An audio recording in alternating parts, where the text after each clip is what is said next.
নমস্কার, কেমন আছেন সবাই? কৌতুকি পারমিতা আবারও আপনাদের স্বাগত জানাই।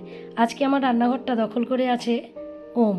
আজকে ও রান্না করছে মাখন দিয়ে তৈরি করা ধোঁয়াযুক্ত মুরগির মাংস, যার ইংরেজি নাম হলো স্মোকি বাটার চিকেন। আজকে ওম শুধু রাঁধুনি না, অনলাইন রাঁধুনি।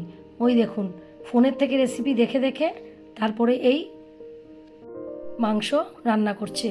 কড়াইতে দিয়ে দিয়েছে টমেটো, কাজু বাদাম, পেঁয়াজ, আদা, রসুন, বড় এলাচ, ছোটো এলাচ, তার সাথে দিয়ে দিয়েছে সব মাংস। আর তার সাথে তো মাখন আছেই।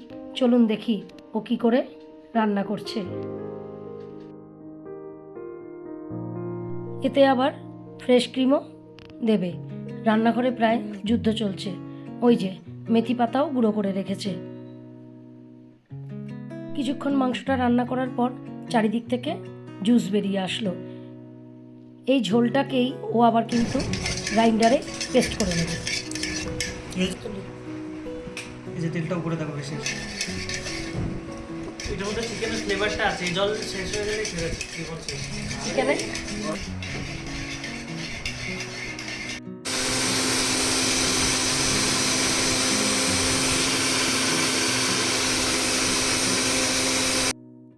এই যে মাংস থেকে বের হওয়া ঝোলটা দিয়ে মশলা বানিয়ে নিল। তার মধ্যে আরও একটু দিয়ে দিল গুঁড়ো লঙ্কা আর জিরের গুঁড়ো।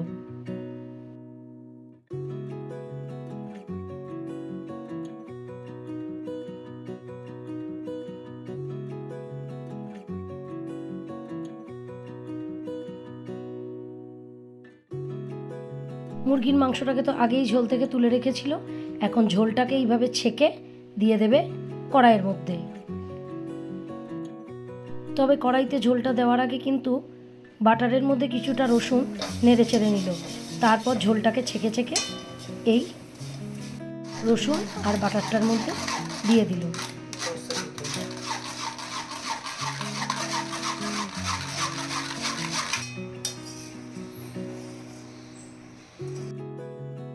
ঝোলটাকে হালকা করে কষিয়ে নিয়েছে। ঝোলটা কিন্তু বেশ ঘন হয়ে এসছে, তবে আমার মনে হচ্ছে ঠান্ডা হলে ঝোলটা ঘন হয়ে যাবে। তাই বাকি মশলা ধোয়া জলটাকে গরম করে আবারও একটু মিশিয়ে নিল। এবার সব মাংসের টুকরোগুলো দিয়ে দিল আর মেথি পাতাকে সামান্য কড়াইতে টেলে হাতে গুঁড়ো করে দিয়ে দিল এই মাংসের মধ্যে। রঙটা কিন্তু খুব সুন্দর এসছে। আর ওই যে বললাম ধোঁয়াযুক্ত, ধোয়ার জন্য দারচিনিকে গরম করে একটা ছোট্ট বাটিতে করে নিয়ে মাংসের ওপর বসিয়ে দিল, দিয়ে মাংসটা ঢেকে দিল। আর তৈরি হয়ে গেল ধোঁয়াযুক্ত মাখন দিয়ে তৈরি করা মুরগির মাংস। অপটু হস্তে তৈরি করা এই রান্নাটা যদি ভালো লাগে, ছোট্ট করে একটা লাইক করে দেবেন। আর ভালো থাকবেন, সুস্থ থাকবেন, আনন্দে থাকবেন। দেখা হবে আবার।